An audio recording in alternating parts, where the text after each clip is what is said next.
This is February 11th, I believe. Yes.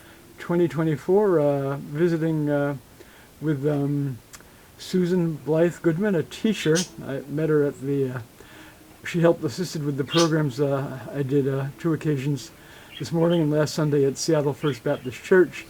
And I invited her up to kind of quickly view this major drawing from my Sightseeing with Dignity Human Rights Art Series I did in 2022 of the slain Archbishop of San Salvador, capital of El Salvador, Oscar Romero, slain in 1980, the year I moved to Seattle.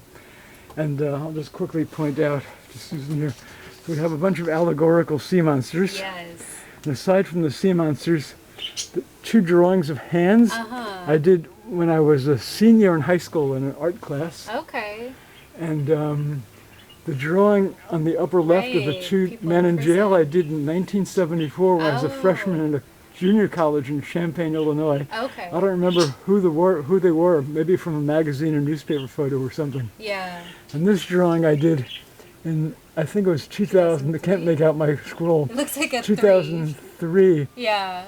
2 studies of a child war victim. I don't remember from where. It might have been from Lebanon. Oh, yeah, that would make sense. Yeah. Given the time, yeah. And we also, aside from allegorical sea monsters and insects, we have a vampire cat up here. I thought I should point that out. Yeah.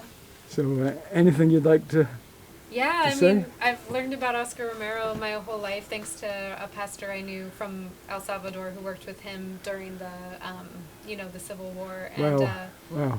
my favorite quote of Oscar Romero is, he doesn't believe in death without resurrection. If he gets Interesting. struck down, he will be risen up in the people of El Salvador. Wow. And Wow. I think that's important to remember with all of our justice martyrs, that what their work doesn't go away when the state takes them out.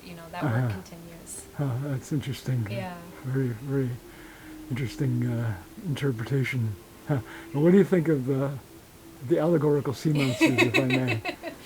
Yeah, I like how he is looking straight ahead as they're coming at him from all sides. Like, he looks focused on straight ahead and is just like not even paying attention, even though they're all around and they're coming from everywhere. Yeah. Someone, acquaintance who lives in Tacoma I haven't seen in about 40 years, asked me why the allegorical sea monsters, and I told her on Facebook I always toss the question back to audiences, and especially kids. So I've done a lot of teaching in schools over the years. Yes. So I'm more interested to hear what viewers have to say rather than listening to myself yak. Yeah. So, thank you very much, Susan. Yeah.